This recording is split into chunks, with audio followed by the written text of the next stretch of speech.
Hi everyone. We will talk about FCRA, Foreign Contribution Regulation Act. So let's talk about the history. So FCRA was first enacted in 1976, and there have been several amendments like in 2010, 16, 18, 20, and the recent one is 2026 bill that has been brought about in the parliament.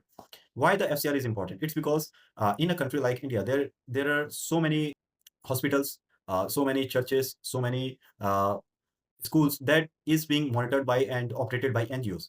And these NGOs receive funds from the foreign countries, be it Americans, be it European countries. So every NGO has to get itself registered under the FCRA Act. So this is the history of the FCRA. But why this FCRA has become in the lifeline and why the Congress is opposing this bill? It's because there are several amendments that is of pivot important in this bill. The first amendment that has been brought up is there will be designated authority appointed for for the monitoring of all the assets and funds that an NGO has. So let's assume that if there is any NGO which is operating hospitals, which is operating schools, which is operating churches, which is operating any charity work, and if there is any mismanagement by the NGOs, or there is any embezzlement of assets, then everything will be taken over by the central government, and it could be sold off, or it might be taken over by the central government, or all the funds will be confiscated. Along with that, the second provisions is key functionaries. So each and every person in an NGOs, if they are found to be guilty, they will be held liable, and there will be penalty on all of them.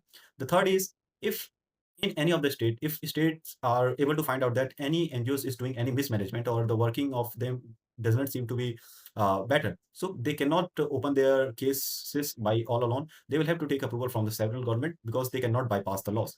The fourth one is that as per the FCRA Act, all the NGOs has to get itself registered each and every 5 years. Okay, and if by any chance they are they miss to get itself registered, or there might be situation that they haven't applied in already in advance, then their license will get revoked, and all the assets and liabilities and whatever the things that they have, it would automatically get into the hands of the central government. So basically, this amendment 2026 gives a lot of power in the hands of central government.